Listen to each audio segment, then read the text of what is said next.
আর্জেন্টিনার বাজপাখি Emiliano Martinez কোনো ক্লাবেই থিতু হতে পারছেন না। যে ক্লাবে তিনি যেতে চান সেখানে আলোচনা আগাচ্ছে না। এদিকে শোনা যাচ্ছে নতুন গুঞ্জন, সৌদি লিগে প্রস্তাব পেয়েছেন এমি মার্টিনেজ। তবে কি সৌদি আরবেই হবে তার নতুন ঠিকানা? আর্জেন্টিনার টানা ৩ শিরোপা জয়ের অন্যতম কারিগর ছিলেন গোলরক্ষক ইমিলিয়ানো মার্টিনেজ। প্রতিটা টুর্নামেন্টে সফলভাবে টাই ব্রেকার জিতিয়েছেন। ক্লাবের হয়েও তিনি এখনো সেরা। অ্যাস্টন ভিলাকে চ্যাম্পিয়ন্স লিগে তোলার কথা দিয়েছিলেন, সেটা বাস্তবায়ন করেছেন 2 বছরের মধ্যে। তবে বর্তমানে এমি মার্টিনেজের জন্য ভালো কোনো খবর নেই। এই সিজনের পর ক্লাব ছাড়তে চেয়েছিলেন তিনি, কিন্তু 1.5 মাস হয়ে গেলেও এখনো কোনো ক্লাব নিশ্চিত হয়নি। এমি মার্টিনেজ যখন নতুন ক্লাবে যাওয়ার কথা বলেছিলেন তখন একাধিক ক্লাব তার দিকে আগ্রহী ছিল। স্পেনের অ্যাথলেটিকো মাদ্রিদ এবং ইতালির এসি মিলানকে নিয়ে গুঞ্জন শোনা গিয়েছিল। তবে এমি মার্টিনেজের পছন্দ ছিল ম্যানচেস্টার ইউনাইটেড, কিন্তু মাসখানেক পরেও কোনো অগ্রগতি হয়নি। যদিও ম্যানচেস্টার ইউনাইটেড একজন নতুন গোলকিপার খুঁজছে, এই পজিশনে মার্টিনেজ ছিলেন তাদের অন্যতম পছন্দের, কিন্তু ট্রান্সফার হচ্ছে না। কারণ অ্যাস্টন ভিলার সাথে এমি মার্টিনেজের চুক্তি 2029 সাল পর্যন্ত। ম্যানচেস্টার ইউনাইটেডের কাছে বড় অঙ্কের অর্থ চেয়েছে অ্যাস্টন ভিলা। এর বাইরে রয়েছে এমি মার্টিনেজের আকাশচুম্বী পারিশ্রমিক। সব মিলিয়ে খরচের পরিমাণ দেখে ম্যানচেস্টার ইউনাইটেড পিছিয়ে গিয়েছে।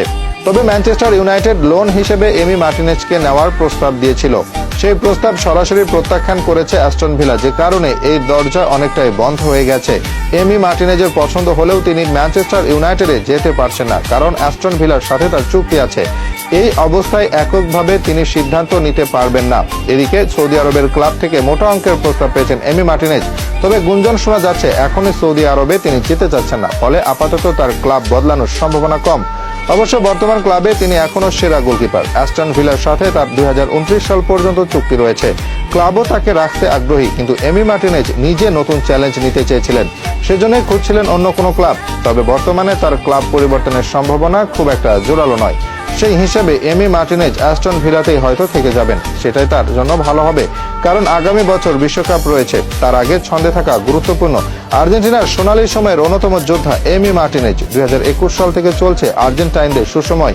এই সময়ের অন্যতম নায়ক ইমিলিয়ানো মার্টিনেজ। মেসির পর আর কাউকে একক কৃতিত্ব দিতে হলে সেটা এমিকেই দিতে হবে, কারণ এককভাবেই অনেক গুরুত্বপূর্ণ ম্যাচ জিতিয়েছেন এই গোলকিপার। 2022 বিশ্বকাপে নায়কদের একজন ছিলেন এমিলিয়ানো মার্টিনেজ। পেনাল্টি শুটআউটে তার নাটকীয় সেভ, ম্যাচের শেষ মুহূর্তে অবিশ্বাস্য রিফ্লেক্স, তাকে ছাড়া হয়তো আর্জেন্টিনার চ্যাম্পিয়ন হওয়া হতো না। একই কথা বলা যায় কোপা আমেরিকার ক্ষেত্রে। টানা 2 বার চ্যাম্পিয়ন হয়েছে আর্জেন্টিনা, 2 বারই টাই ব্রেকারে বাধা পার হতে হয়েছে, যেখানে এমিলিয়ানো মার্টিনেজ একাই দেওয়াল হয়ে দাঁড়িয়েছেন। আর্জেন্টিনাকে এনে দিয়েছেন কাঙ্ক্ষিত জয়। গত 3 বছরে এমিলিয়ানো ছিলেন বিশ্বসেরা গোলকিপার। টানা 2 বছর জিতেছেন ইয়াসিন ট্রফি। একের পর এক পেনাল্টি শুটআউটের নায়ক হয়েছেন। আগামী বিশ্বকাপের মাত্র 11 মাস বাকি। এতদিন এমি মার্টিনেজ ছাড়া আর কোনো গোলকিপারকে খেলায়নি আর্জেন্টিনা। সেই হিসেবে বিশ্বকাপে তিনি থাকবেন প্রথম গোলকিপার। তবে এজন্য এমি মার্টিনেজের ছন্দে থাকা গুরুত্বপূর্ণ। সেক্ষেত্রে এবছর নতুন ক্লাবে না যাওয়াই তার জন্য ভালো হবে।